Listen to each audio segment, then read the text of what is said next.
Okay, today we're going to talk about how I've learned to bridge the gap of uncertainty when you start a new painting. Now, what do I mean by that? If you're anything like me, in the beginning stages of an image, you don't quite know if it's going to work out. You got the best intentions in mind, you have this idea in your head. Sometimes it's a really clear idea, sometimes it's not too clear, but you kind of know what you want to put down. You're just not sure if it's going to translate. But with a solid system in place, you can really increase your chances of success. And I'm going to talk about my system. I'm no Picasso, but it has been working out pretty good for me. So here we go.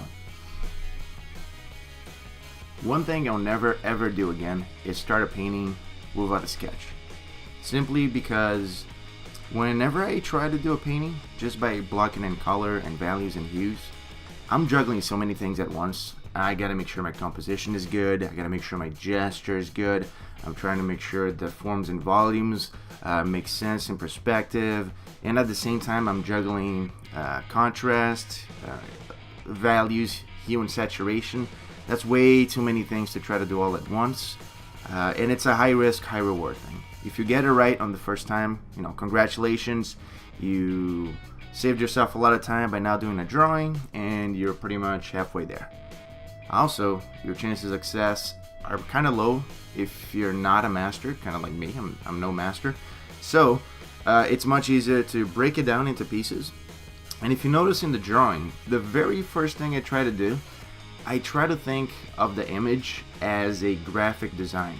I'm really just trying to get two-dimensional shapes. I'm keeping in mind that's going to be, there will be 3D form put into place. There's going to be obviously forms and shadows and so forth. But ideally, I'm just trying to get something that looks pleasing. And I try to make sure that I'm aligning to my rules of thirds. I'm trying to make sure that the gestures are good. And that's the first stage. Once that's done, then I try to pull form out of it. And there's going to be a little bit of back and forth.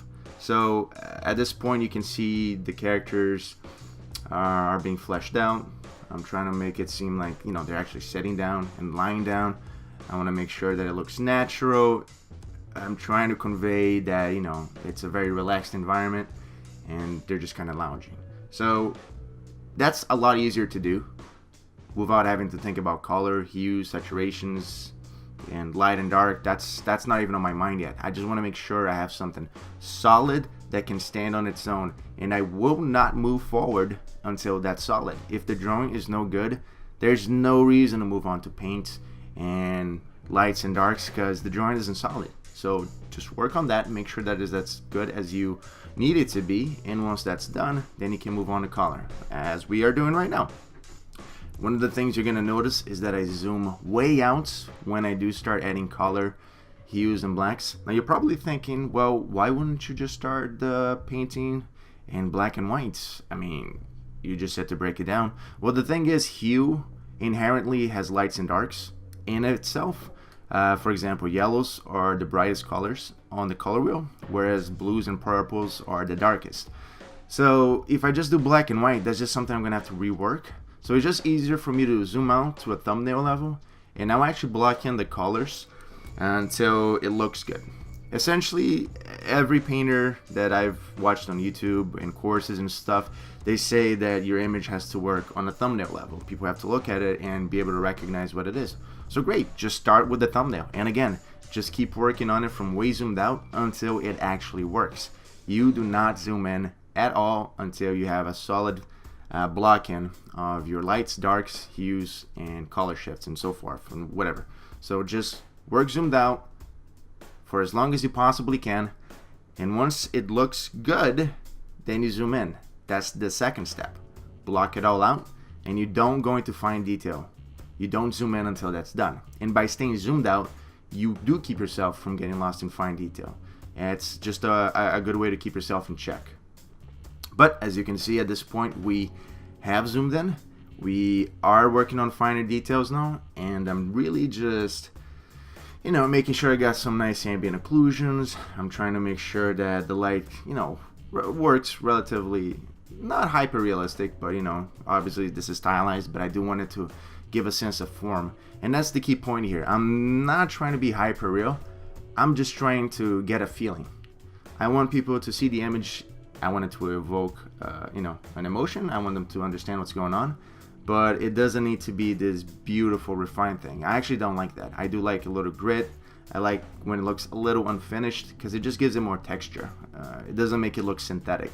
That's just my preference. Everybody likes something different. This is how I like it. And I'm just blocking in texture. I'm making sure I got little hue shifts here and there to just create visual appeal. And so far the image for me has succeeded. The characters look how I want them to look. I got the lighting to be how I wanted it.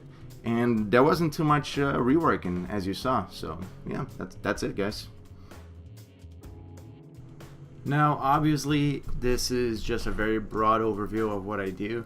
There's a lot of things that are involved in it. There's different techniques, different texturing styles I use. I obviously study some anatomy to be able to do what I do. So, do your homework if you want to do decent artwork. And when it comes down to put it all together, you could try this system out. Let me know if it works. Let me know if you were able to get successful compositions and renderings this way.